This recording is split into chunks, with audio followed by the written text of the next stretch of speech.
Selamat pagi, selamat siang, Bu Ang. Perkenalkan, nama saya Maria Regina Studaniswari, NPM 6042201117. Perkenalkan, nama saya Sisilia Nika Napsari dengan NPM 60422011048. Perkenalkan, nama saya Marisa Kristi dengan NPM 60422011120. Perkenalkan, nama saya Grace Natalia. Hari ini saya akan menjelaskan tentang horizontal analysis yang saya temukan pada PT Garuda Indonesia. Pada laporan posisi keuangan mengenai total aset perubahan mengalami sedikit kontraksi sebesar 1,62% menjadi 6,61 miliar USD yang dipengaruhi juga oleh penurunan cadangan kas oleh PT Garuda Indonesia. Pada sisi liabilitas atau kewajiban tetap stabil di angka 7,97 miliar USD dengan penurunan tipis sebesar 0,5% dibandingkan dengan tahun-tahun sebelumnya. Meskipun dari tadi menunjukkan angka yang negatif, posisi defisit ekuitas membaik sebesar 5,12% dari USD 1,3 miliar menjadi 1,28 miliar USD, yang artinya adanya penguatan struktur pemodalan secara yang bertahap.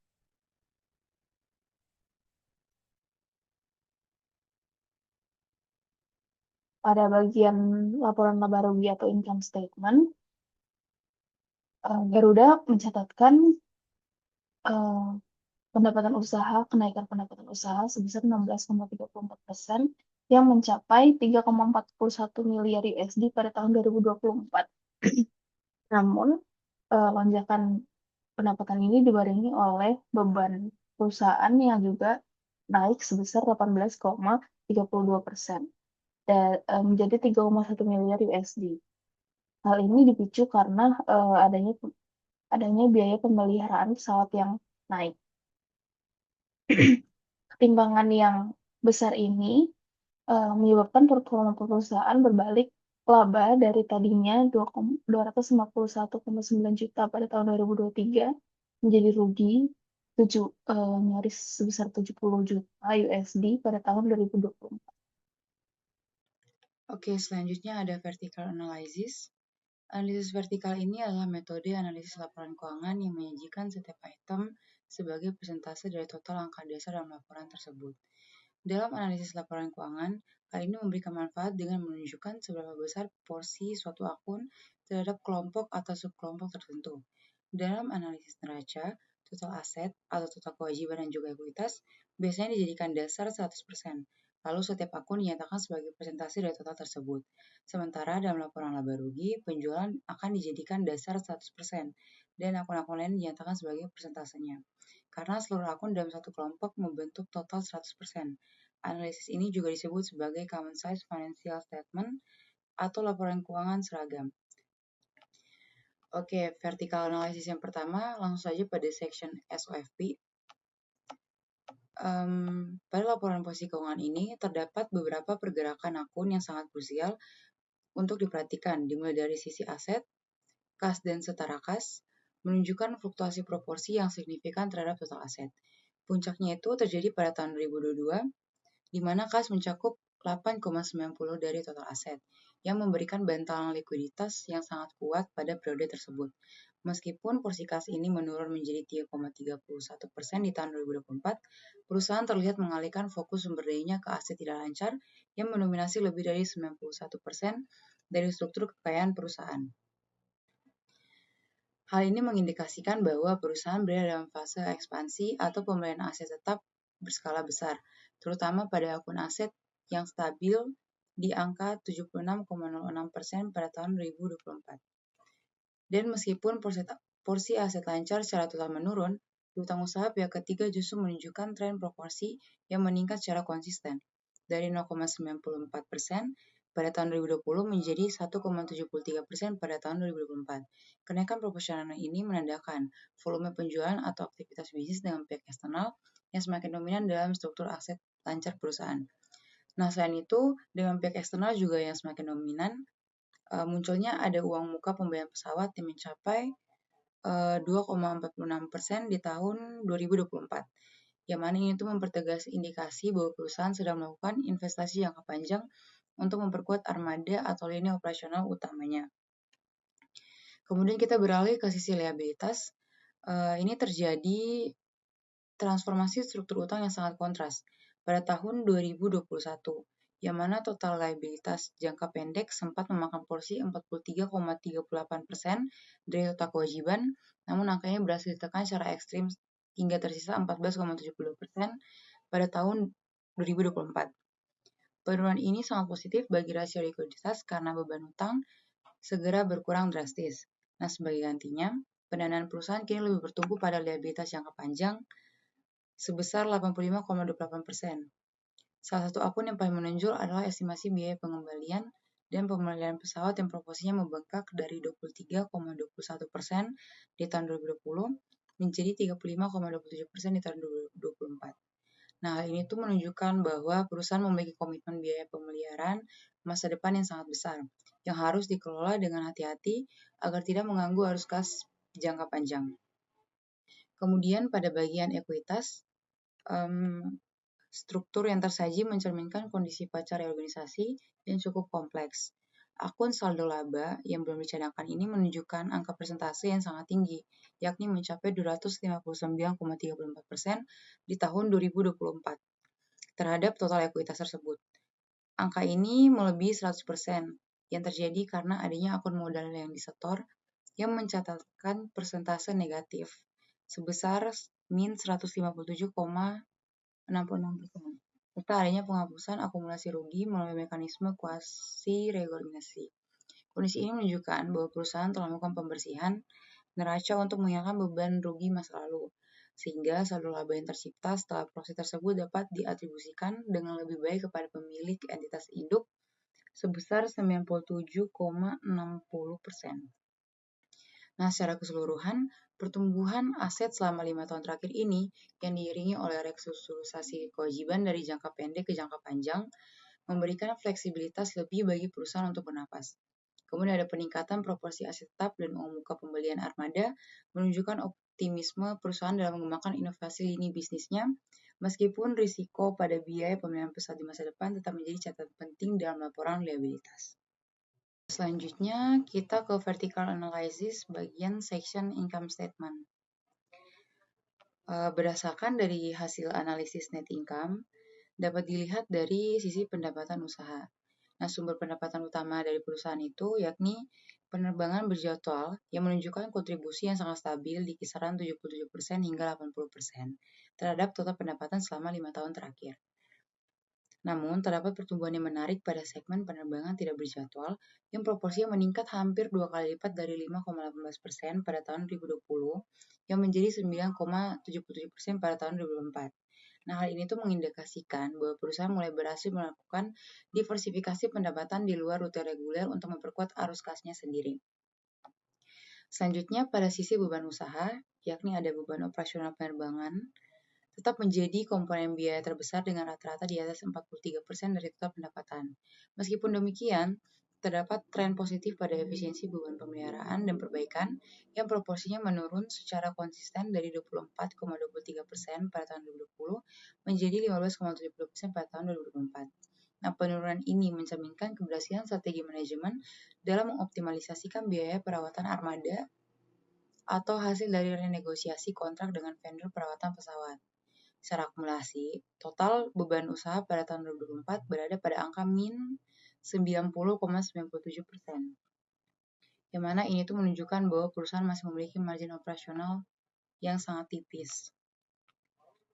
Nah, bisa dilihat ada hal yang paling ekstrim yang terlihat pada tahun 2021 dan juga 2022. Pada tahun 2021, perusahaan itu mencatatkan penghasilan dari restrukturisasi utang yang masif sebesar 213,57%. Namun, di saat yang sama mengakui penurunan nilai aset non-keuangan sebesar min 108,94%. Nah, kejadian ini tuh menyebabkan volatilitas yang sangat tinggi pada laba bersih. Akibatnya, pada tahun 2021, perusahaan mencatatkan rugi tahun berjalan yang sangat besar sebesar min 312,27%.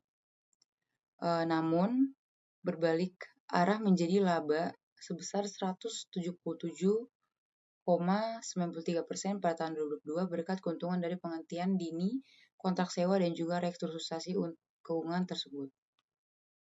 Nah, selanjutnya, pada akun beban keuangan, terlihat adanya penurunan beban yang cukup signifikan secara proporsional, dari min 37,10% pada tahun 2020 menjadi min 14,05% pada tahun 2024.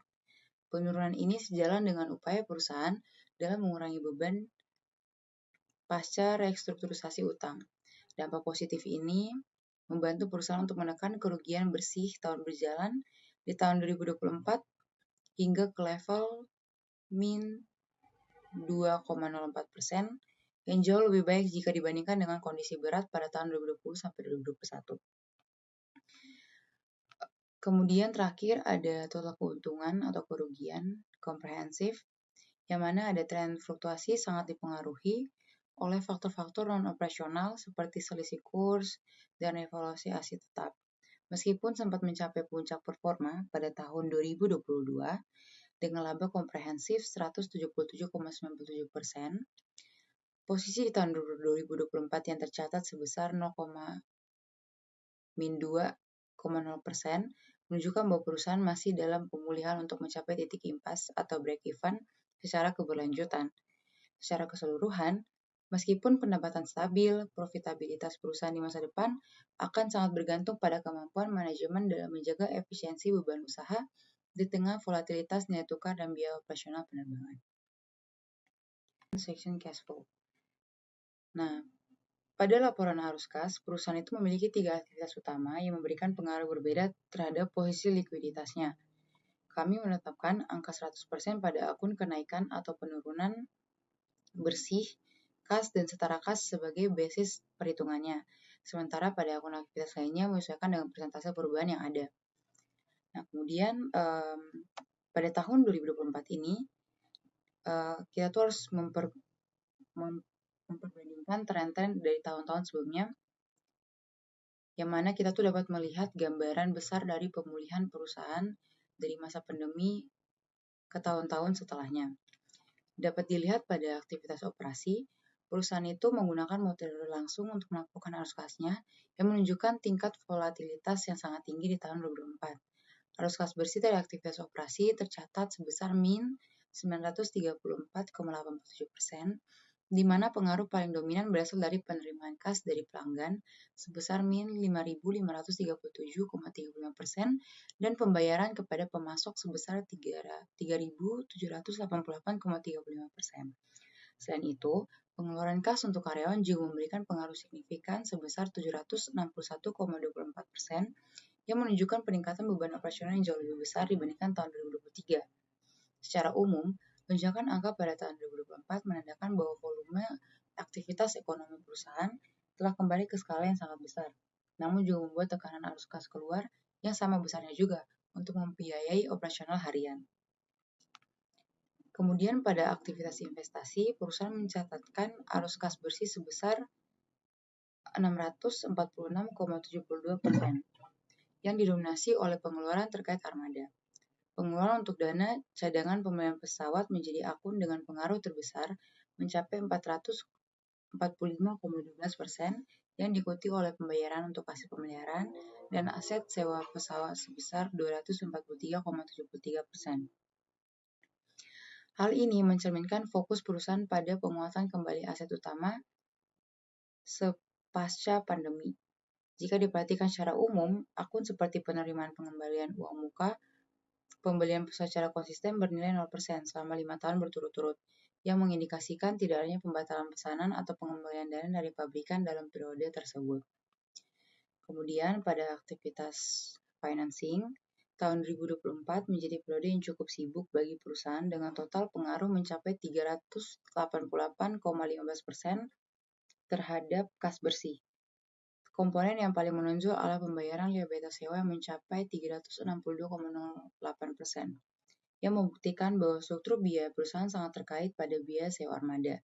Jika melihat tren historisnya, terdapat momen penting pada tahun 2022, yang di mana perusahaan menerima suntikan dana dari penerbitan modal saham sebesar 102,69% sebagai langkah dari restrukturisasi itu.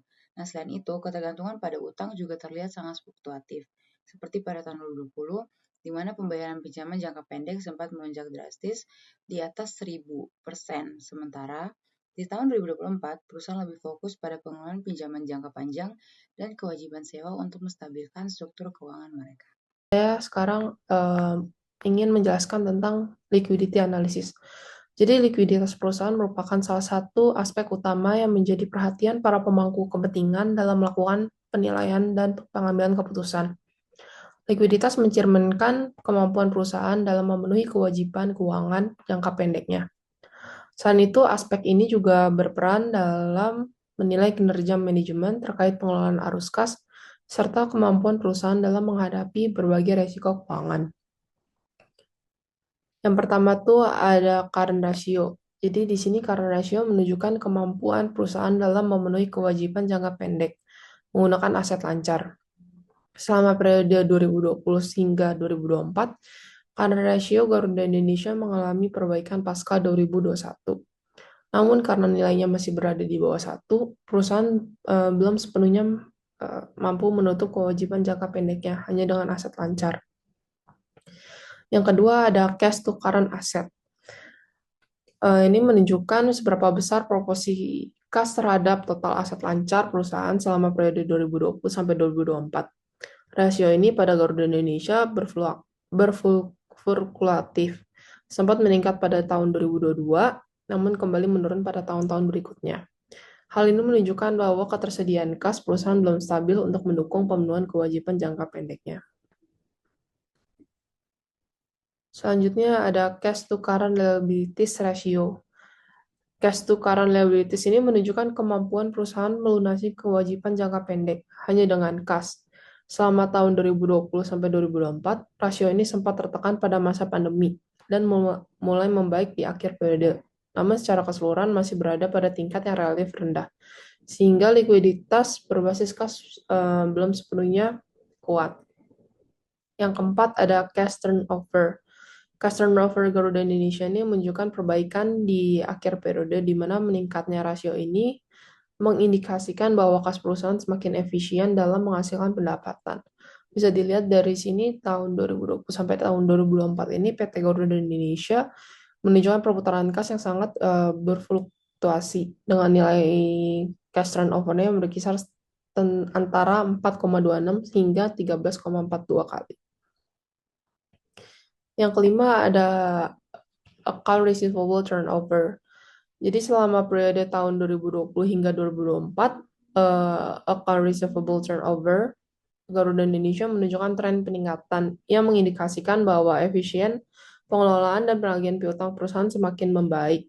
Di sini tahun 2020 sampai tahun 2024 meningkat di antara berkisar 8,27 hingga 24,77 kali perputaran. Yang keenam ada day sales in receivables.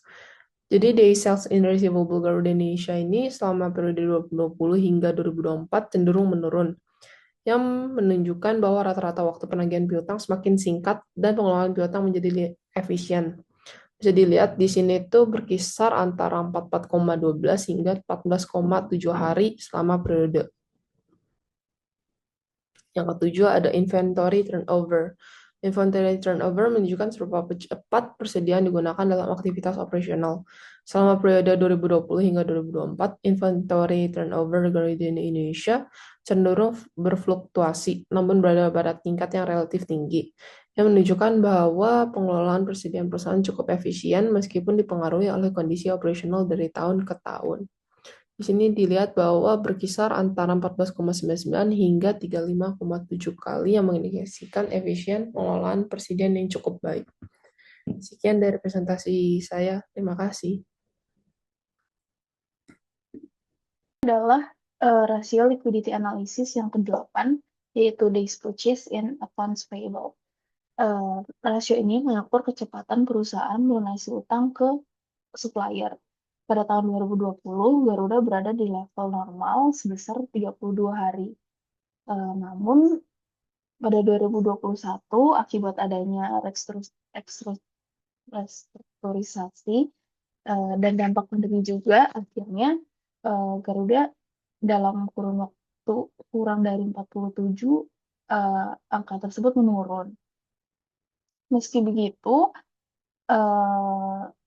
trennya naik pada tahun 2024 yang membuktikan adanya pemulihan yang signifikan di dunia aeroplanes.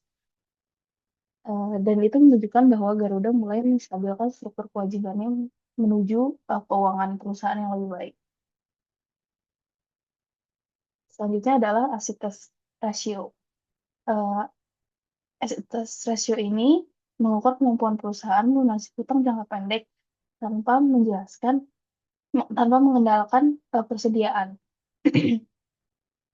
Rasio Garuda Indonesia sempat terpuruk pada tahun 2020 sampai 2021 di angka 0,41 dan 0,23, menunjukkan krisis likuiditas yang parah. Namun pada tahun 2023, angka ini melonjak drastis menjadi 2.396. Hal ini juga terjadi karena adanya restrukturisasi, di mana pemangkasan kewajiban yang membuat penyebut rasio mengecil secara ekstrim. Selanjutnya adalah collection period. Collection period ini adalah mengukur rata-rata waktu penagihan hutang ke pelanggan. Pada tahun 2021, rasio Garuda membengkak hingga sebesar 141 hari akibat adanya pandemi. Namun, perusahaan berhasil melakukan efisiensi pada tahun 2024 sehingga angkanya turun menjadi 16,8 hari pada tahun 2024. Penurunan drastis ini menandakan adanya percepatan arus kas yang masuk, sehingga rata-rata waktu penagihan hutang ke pelanggan menjadi menurun.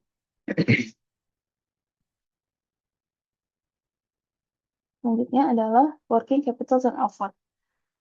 Rasio ini mengukur efektivitas modal kerja dalam menghasilkan penjualan. Garuda mencatatkan angka negatif konsisten dari tahun 2020 sebesar minus 0,05, lalu minus 6 pada tahun 2024. Angka negatif ini menunjukkan modal kerja yang minus, di mana kewajiban lancar jauh mempengaruhi current aset. Jadi current liabilities mempengaruhi current aset secara langsung. Dan hal itu sangat tertekan juga karena adanya hutang jangka pendek atau short term liability. Next ada cash flow ratio. Cash flow ratio ini mengukur kemampuan kas operasi dalam melunasi hutang jangka pendek perusahaan. Pada tahun 2020, angkanya itu ada di 0,49. Dan pada tahun 2024, Garuda menunjukkan adanya efektivitas menjadi 0,04. Dan juga menjadi kemajuan Garuda. Angka di bawah 1,0 ini menunjukkan kas operasional perusahaan tidak mencukupi untuk menutup hutang segera. Selanjutnya adalah net trade cycle. Net trade cycle ini mengukur waktu yang dibutuhkan untuk mengubah investasi operasional menjadi kas. Garuda mencatat siklus negatif yang ekstrim dari minus 74,76 pada tahun 2020 hingga sebesar minus 144 pada tahun 2021. Yang artinya operasional sempat dibiayai oleh supplier akibat penundaan bayar pada saat restrukturisasi. Namun pergerakan menuju minus 2,12 dari minus 144 pada tahun 2021 dan terjadi pada tahun 2024 menunjukkan adanya normalisasi yang sehat, di mana perusahaan mulai berhasil menyelaraskan waktu penerimaan kas dengan adanya pembayaran ke supplier.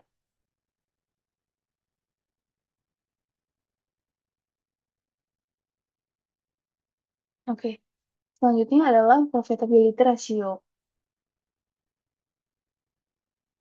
Profitability ratio atau rasio profitabilitas adalah sekelompok rasio keuangan yang digunakan untuk mengukur kemampuan suatu perusahaan dalam menghasilkan laba dari aktivitas usahanya. Rasio ini membantu menilai efisiensi dan efektivitas manajemen dalam menggunakan aset, ekuitas, dan sumber daya lainnya untuk menciptakan keuntungan. Rasio ini tentunya menjadi sangat penting bagi berbagai pihak seperti investor, kreditur, dan manajemen, karena menunjukkan adanya bagaimana sih seberapa baik perusahaan dapat mengelola operasional dan keuangannya untuk mendapatkan profit.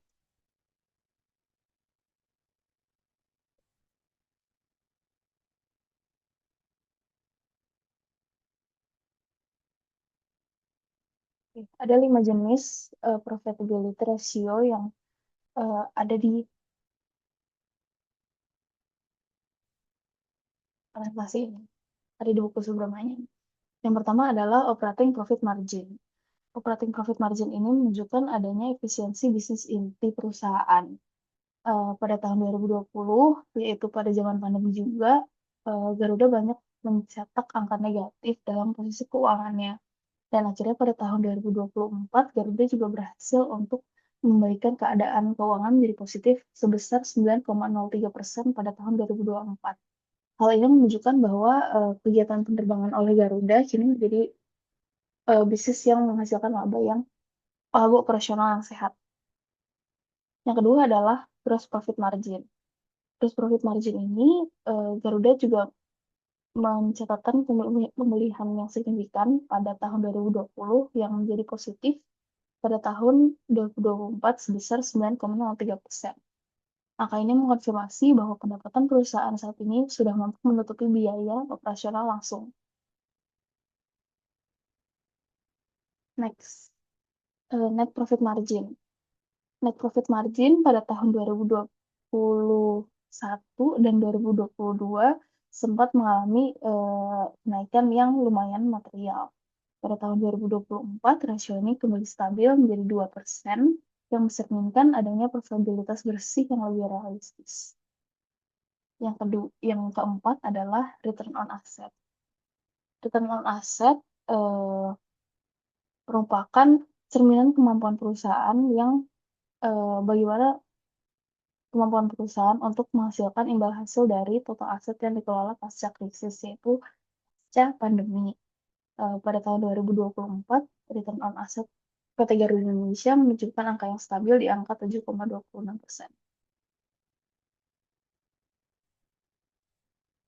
Yang terakhir adalah return on common equity atau ROCE. ROCE melonjak ekstrim hingga 265,22 pada tahun 2023 akibat adanya perubahan struktur ekuitas selama restrukturisasi. Pada tahun 2024, rasio ini kembali stabil di angka 5%, 5,16%, yang artinya struktur modal PT Garuda Indonesia mulai stabil dan profitabilitas tercermin adanya kinerja operasional perusahaan yang baik. Oke, selanjutnya ada financial analysis, capital structure and solvency ratio. Dalam analisis laporan keuangan, struktur modal dan rasio solvabilitas merupakan aspek yang krusial karena keduanya menunjukkan cara perusahaan membiayai kegiatan operasionalnya serta kemampuannya dalam memenuhi kewajiban keuangan. Perusahaan yang memiliki struktur modal seimbang dan rasio solvabilitas yang baik umumnya lebih diminati oleh investor maupun kreditur, karena hal tersebut mencerminkan stabilitas serta kondisi keuangan yang kuat. Untuk rasio yang pertama terdapat rasio total debt to capital yang mana mengukur persentase total utang dibandingkan dengan total modal permanen perusahaan. Atau dengan kata lain, total liabilities dibagi total liabilities ditambah shareholders equity. Tujuannya adalah untuk melihat sejauh mana perusahaan bergantung pada utang yang mendanai operasionalnya dibandingkan dengan basis modal keseluruhannya. Berdasarkan hasil perhitungan dan grafik di atas pada tahun 2020 dan 2021, rasio berada pada level tinggi, yaitu 0,79 pada tahun 2020 dan meningkat ke 0,81 pada tahun 2021. Peningkatan ini dipicu oleh pembengkakan utang akibat terhentinya operasional penerbangan selama masa pandemi, yang menyebabkan ekuitas perusahaan mulai tergerus secara signifikan. Kemudian, pada tahun 2022, terjadi penurunan tajam menjadi 0,72. Hal ini merupakan dampak langsung dari keberhasilan proses restrukturisasi, di mana sebagian kewajiban dipotong menjadi instrumen lain, sehingga memperbaiki struktur modal perusahaan. Kemudian dapat dilihat pada tahun 2023 sampai 2024, rasio sedikit meningkat dari 0,77 pada tahun 2023 menurun tipis ke 0,76 pada tahun 2024. Nah, kondisi ini tuh menunjukkan struktur modal yang mulai stabil pasca restrukturisasi meskipun masih didominasi oleh kewajiban eksternal. Nah, kesimpulannya, meskipun telah melakukan restrukturisasi, ketergantungan Garuda terhadap utang masih berada di level tinggi, yakni sebesar 76% dari total modal, dan hal ini juga menunjukkan bahwa struktur modal perusahaan masih didominasi oleh kewajiban, namun jauh lebih terkendali dibandingkan masa puncak pandemi. Selanjutnya, ada rasio total debt to equity yang mana membandingkan total utang dengan total ekuitas memegang saham. Tujuannya adalah untuk mengevaluasi tingkat leverage keuangan perusahaan dan risiko relatif bagi pemegang saham serta kreditor. Nah, berdasarkan hasil perhitungan dan juga grafik di atas, pada tahun 2020 sampai tahun 2024, rasio ini bernilai negatif selama 5 periode 5 tahun tersebut. Mulai dari pada tahun 2020, min 3,85, kemudian tahun 2021, min 4,30, kemudian tahun 2022, min 2,65, dan berada di level min 3,10 pada tahun 2024. Nah, faktor utama dari nilai negatif ini disebabkan oleh ekuitas negatif akibat akumulasi kerugian besar selama pandemi. Meskipun rasionya negatif, grafik menunjukkan tren peningkatan yang mana mendekati angka positif dari tahun 2021 sampai tahun 2024. Yang menandakan bahwa kerugian mulai diperkecil dan perusahaan sedang dalam proses pemulihan modal secara perlahan. Kesimpulannya, status negatif yang persisten menunjukkan bahwa Garuda masih mengalami negatif equity, yang mana secara finansial ini berarti kewajiban perusahaan lebih besar daripada modalnya. Namun tren perbaikan dari min 4,30 ke min 3,10 menunjukkan upaya perusahaan untuk terus memulihkan basis modalnya melalui efisiensi laba operasional. Rasio selanjutnya, long-term debt to equity. Rasio long-term debt to equity secara khusus membandingkan utang yang jatuh tempo lebih dari 1 tahun dengan ekuitas. Tujuannya adalah untuk melihat seberapa besar risiko jangka panjang perusahaan dan bagaimana aset tetap dibiayai. Berdasarkan hasil perhitungan dan grafik di atas, pada tahun 2020 dan 2021, rasio menurun dari min 2,50 ke min 2,68. Tekanan utang jangka panjang seperti sewa pesawat semakin berat terhadap modal yang sudah defisit. Kemudian pada tahun setelahnya, yakni pada tahun 2022 dan juga tahun 2024, membaik signifikan ke min 1,62 pada 2022 pasca PKPU, lalu bergerak ke min 2,03 pada tahun 2023, dan naik ke min 1,85 pada 2024. Nah, perbaikan di tahun 2022 ini mencerminkan keberhasilan Garuda dalam menegosiasikan pengurangan beban utang jangka panjang dan kewajiban sewa pesawat yang sangat besar. Secara keseluruhan dari tahun ke tahun, rasio ini menunjukkan pola rasio serupa dengan total DER. Penurunan dari min 2,68 pada tahun 2021 menjadi 1,62 pada tahun 2022 ini merupakan hasil dari negosiasi pemangkasan utang jangka panjang pada lessor selama proses PKPU itu sendiri. Kemudian kesimpulannya adalah keberhasilan restrukturisasi utang jangka panjang menjadi faktor kunci yang menjaga kelangsungan usaha itu. Meskipun rasionya masih negatif karena masalah ekuitas, beban untuk jangka panjang kini tidak seberat masa pra-2022, yang mana ini memberikan ruang bagi arus kas perusahaan. Kemudian rasio short-term debt to total debt. Rasio ini untuk mengukur proporsi kewajiban yang harus dilunasi dalam waktu kurang dari 1 tahun dibandingkan dengan seluruh utang perusahaan. Nah, tujuannya untuk melihat tekanan likuiditas jangka pendek. Rasio yang menurun menunjukkan perusahaan berhasil mengalihkan beban jatuh tempo ke periode yang lebih panjang sehingga arus kas lebih aman. Berdasarkan hasil perhitungan dan grafik di atas, pada tahun 2020 dan 2021, rasio menunjukkan angka tinggi kisaran 0,64 dan menurun ke 0,62 pada tahun 2021. Pada masa krisis, banyak kewajiban yang jatuh tempo namun tidak dapat dibayar, sehingga beban jangka pendek mendominasi struktur utang tersebut.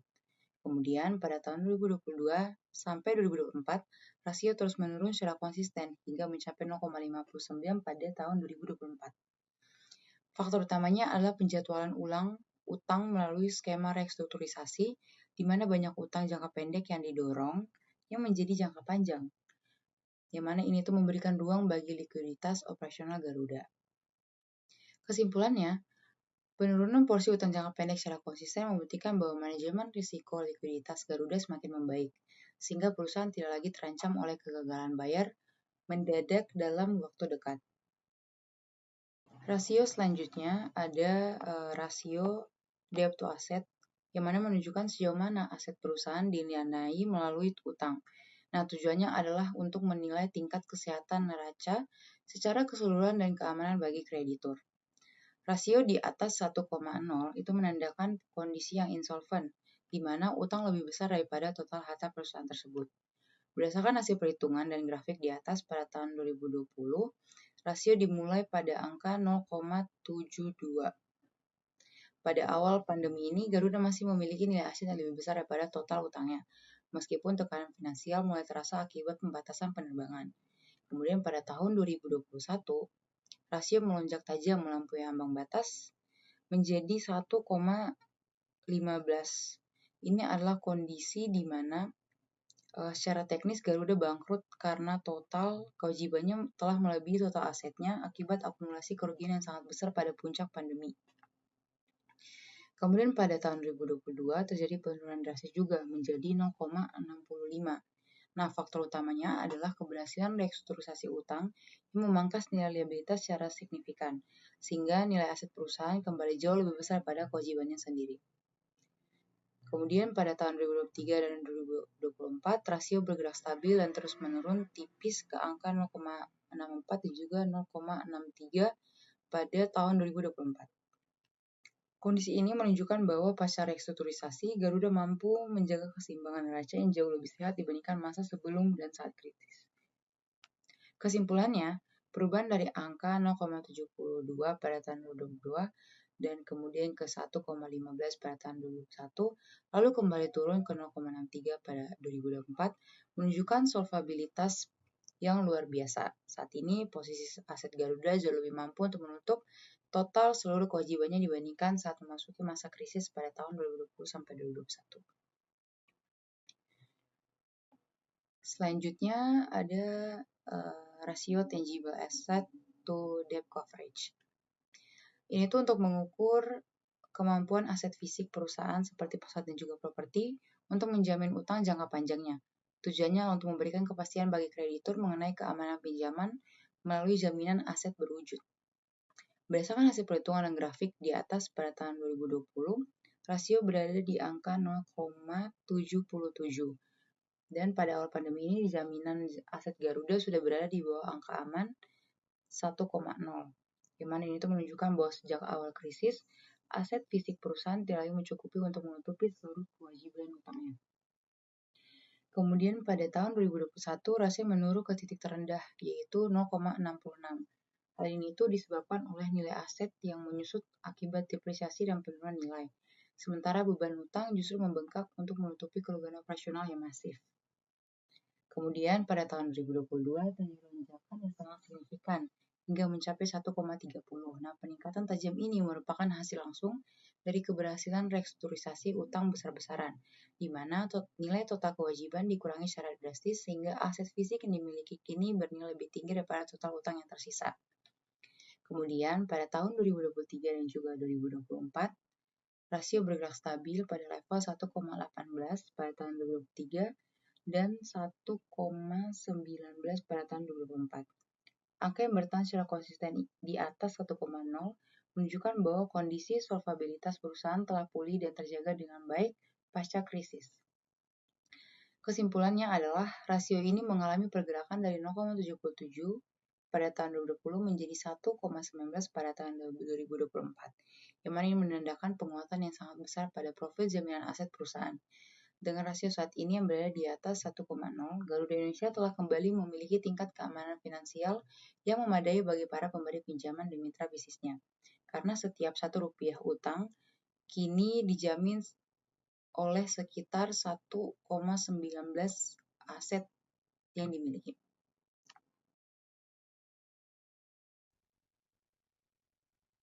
Selanjutnya di bagian prospektif analisis, eh ini bagian pertamanya. Selanjutnya, jadi pada bagian penjualan bersih itu diproyeksikan mengalami pertumbuhan positif atau sales growth yang dimulai sebesar 10% pada tahun 2025 dan perlahan menstabil ke tingkat 5% pada tahun 2029. Proyeksi ini didasarkan pada asumsi pemulihan industri penerbangan pasca pandemi, peningkatan frekuensi penerbangan domestik dan internasional, serta strategi optimalisasi rute yang dilakukan perusahaan. Kenaikan pendapatan ini menjadi faktor utama pemulihan kinerja keuangan perseroan. Lalu yang kedua itu beban pokok penjualan.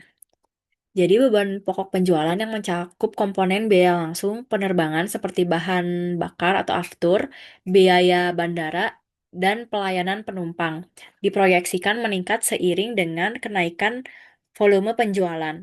Namun rasio beban pokok terhadap penjualan dijaga pada kisaran 80-82%. Hal ini mencerminkan upaya manajemen dalam melakukan efisiensi biaya operasional penerbangan dan negosiasi harga aftur yang lebih kompetitif.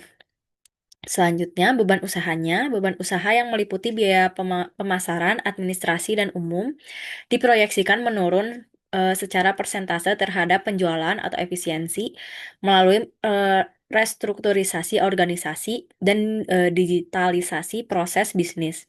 Perusahaan diharapkan mampu menekan rasio beban usaha dari 9% pada tahun 2024 menjadi 8% di tahun-tahun mendatang. Penurunan rasio ini berkontribusi langsung pada peningkatan margin laba usaha perseroan.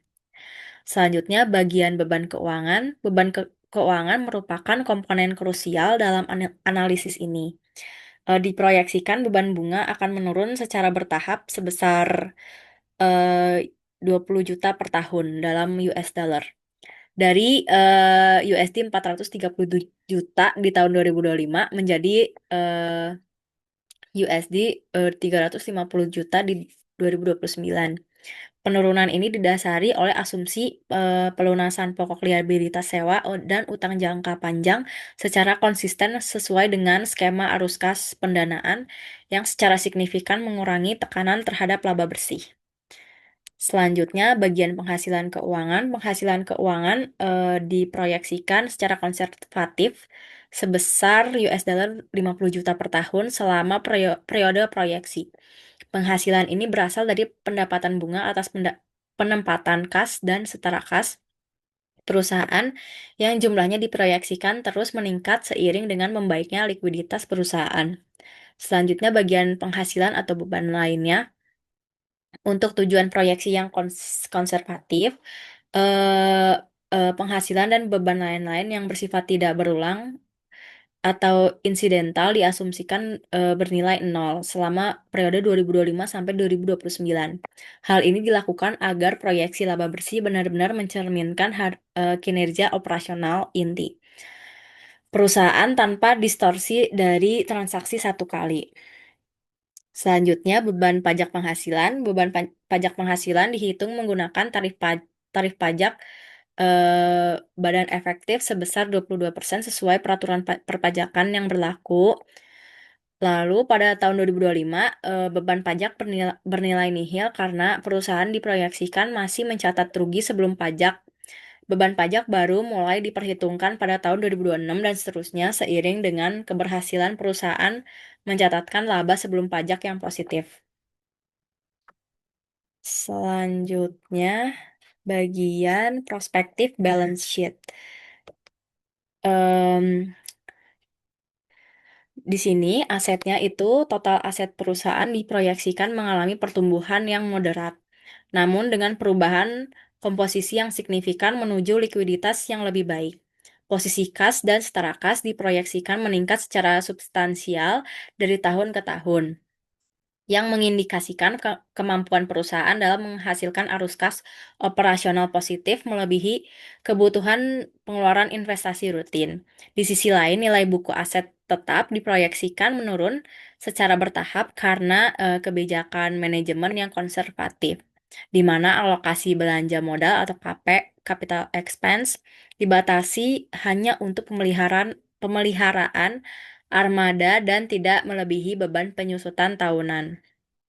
Pergeseran komposisi ini mencerminkan strategi perusahaan untuk memprioritaskan ketersediaan uang tunai dan memaksimalkan utilitas armada yang ada dibandingkan melakukan ekspansi aset fisik secara agresif. Selanjutnya, liabilitas. Total liabilitas diproyeksikan menurun secara konsisten dari tahun 2025 hingga 2029. Mencerminkan komitmen kuat perusahaan dalam memperbaiki tingkat solvabilitas pasca restrukturisasi, dan penurunan ini terutama didorong oleh pelunasan liabilitas jangka panjang, khususnya pinjaman bank, dan liabilitas sewa pembiayaan yang dilakukan secara disiplin dengan estimasi pembayaran pokok rata-rata $150 juta per tahun. Meskipun terdapat kenaikan wajar pada utang usaha sejalan dengan peningkatan volume atas operasional, tren penurunan pada utang berbunga jauh lebih dominan. Hal ini secara langsung berdampak positif pada penurunan beban bunga serta pengurangan risiko keuangan perusahaan dalam jangka panjang.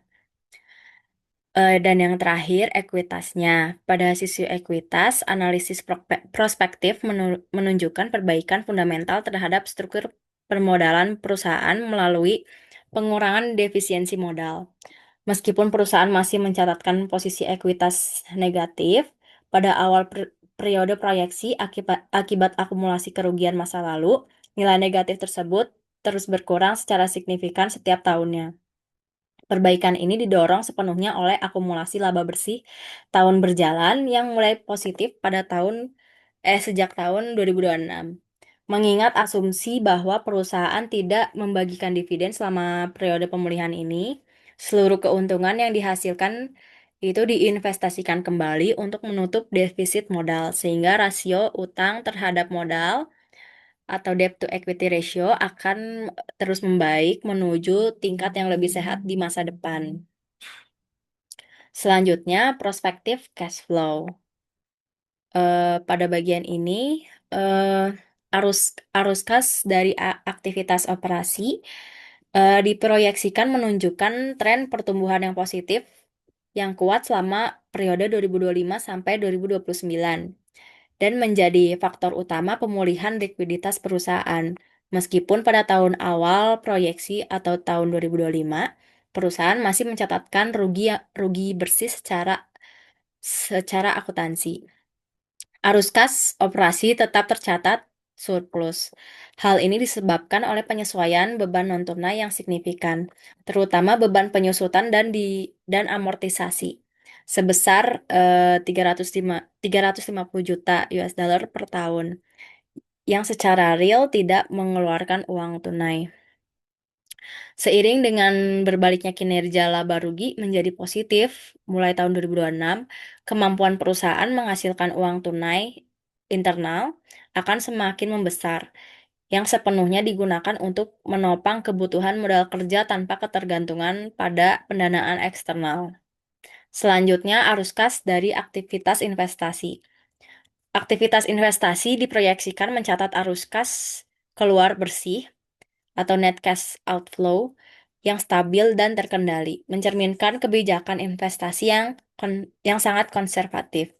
Pengeluaran belanja modal atau capex diproyeksikan dibatasi pada kisaran 150 juta per tahun.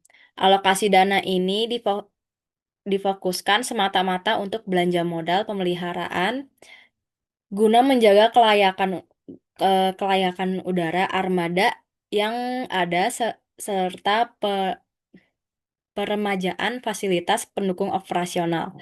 Dalam periode proyeksi ini, perusahaan diasumsikan tidak melakukan ekspansi agresif seperti pembelian armada pesawat baru atau akuisisi aset tetap dalam jumlah besar, sehingga arus kas investasi tidak membebani posisi likuiditas perusahaan secara berlebihan.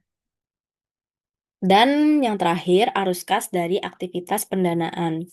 Arus kas dari aktivitas pendanaan diproyeksikan konsisten mencatatkan arus kas keluar atau net cash outflow sebagai wujud komitmen perusahaan dalam proses pengurangan hutang. Arus kas keluar ini dialokasikan khusus untuk pembayaran pokok pinjaman jangka panjang dan cicilan pokok liabilitas sewa pembiayaan pesawat. Analisis ini juga mengasumsikan bahwa tidak adanya penerimaan dari utang bank baru maupun penerbitan saham, serta tidak adanya pembayaran dividen kepada pemegang saham mengingat posisi ekuitas yang masih defisit. Dengan demikian, aktivitas pendanaan ini murni mencerminkan upaya perusahaan untuk memperbaiki struktur modal dengan mengurangi beban kewajiban secara bertahap menggunakan surplus kas yang dihasilkan dari aktivitas operasi. Sekian dari saya, terima kasih.